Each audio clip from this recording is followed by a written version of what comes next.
Well, earlier this week, Bob Nielson announced that after a long and decorated career, it was time to hang up the whistle for good and announcing his retirement and walking away from what he's done for a really long time. And we sure appreciate Coach taking some time to sit with us here and talk a little bit about that. And obviously, this is a time of reflection for you, Bob. I'm sure you can't get around it when you've spent so much time doing one thing. But why is now the right time for this decision? Yeah, it's a good question. I don't know if there's ever a right time. Something that I spent some time talking to my wife about. 32 years, there's a fair amount of wear and tear that goes into as a result of this profession. And you can't do it halfway. It's something that is all-encompassing.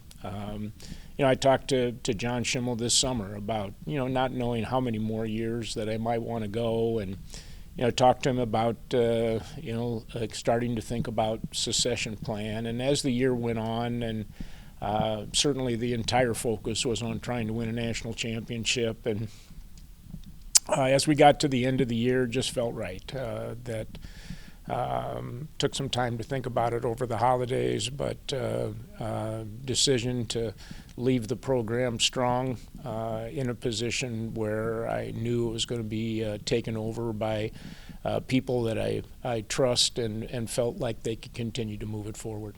So this was your call. I mean, I think that's one of the first questions a lot of people is this your decision? Yeah, a decision that was not an easy one, but at the same time, a decision that I knew eventually was going to come. Never planned to be a Joe Paterno or a John Gallardi, who I had the opportunity to coach against, and coach into my 80s.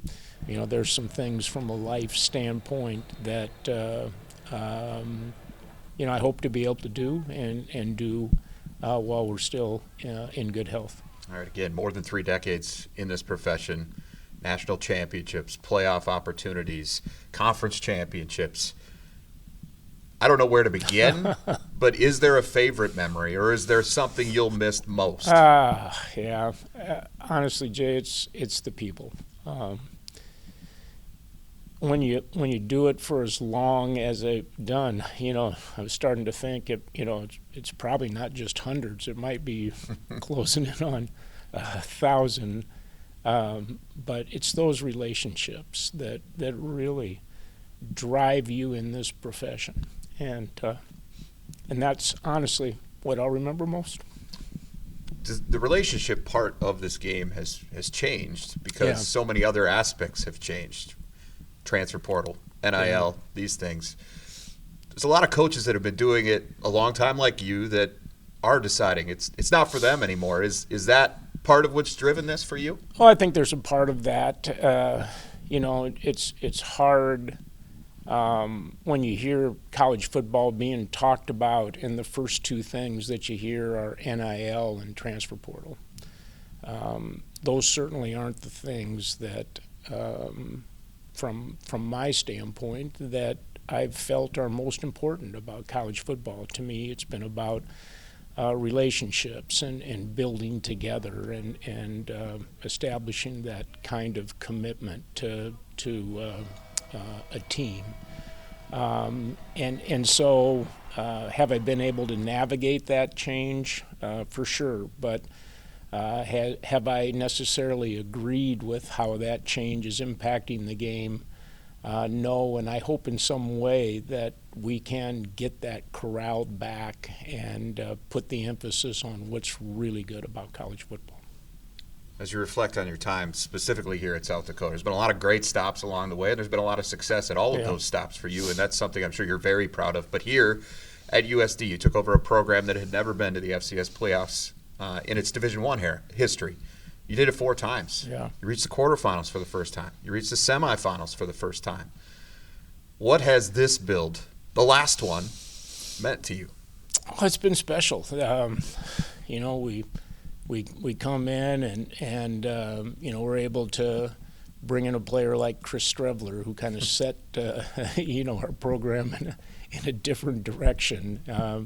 not just from a team perspective, but honestly, being one of the best players in the country, if not the best player in the country. And even though, it took some time, we had a process, and we stuck to the process. And through that process, eventually got our program to be a nationally competitive one year in and year out. When I took the job, I can remember talking to Jim Abbott and told him, Jim, the reason why I'm taking this job is I firmly believe that we can be nationally competitive and we can win a championship here at the University of South Dakota. And so that was the goal all along, and even though we didn't win that national championship, we certainly put our program in a position to be able to do that. Obviously, just hours ago, you informed the team of this decision and also the ceremonial passing of the torch to Travis Johansson. What was the energy like? Certainly it was probably twofold. The emotion of hearing what you had to say about you and hanging it up and retiring, but then also, that immediate look to the future. What was that like? Yeah, it was emotional for me. I'm sure it was emotional for our players. I think they were a little surprised. It's hard to keep secrets in this business, but as I weighed the decision, we wanted to be able to tell the team face to face. I do think in today's day and age of college football, one of the important things that you want players to feel is stability and continuity. And again, with the direction that we're able to go here and the ability for this program to have that kind of continuity moving forward, I think our guys feel good about that. And that's what I wanted to have happen as a part of this process. So in your opinion, why is Travis Johansson the right guy to fill your shoes and to continue to try and push this thing forward? Well, Travis is a really good football coach. He's bright. He understands our program. I've had the opportunity to bring him in here in 2019. He's been a part of this program's growth and success, and I know our players have respect for him. Well, it's been a great run, and you and I have been doing this a long time, 9 years. Yeah. And it's fitting that you're going out in a shirt and tie. I would have it no other way. So appreciate that part, because that's the iconic Bob Nielson look. So fitting that you're going out the way you came in with the shirt and tie. But seriously, appreciate all the time, the access that you've given us over the years. It's been a really fun thing to be a part of and watch, and so just want to thank you for all of that. Thank you, Jay. And congratulations on a great career. Appreciate it.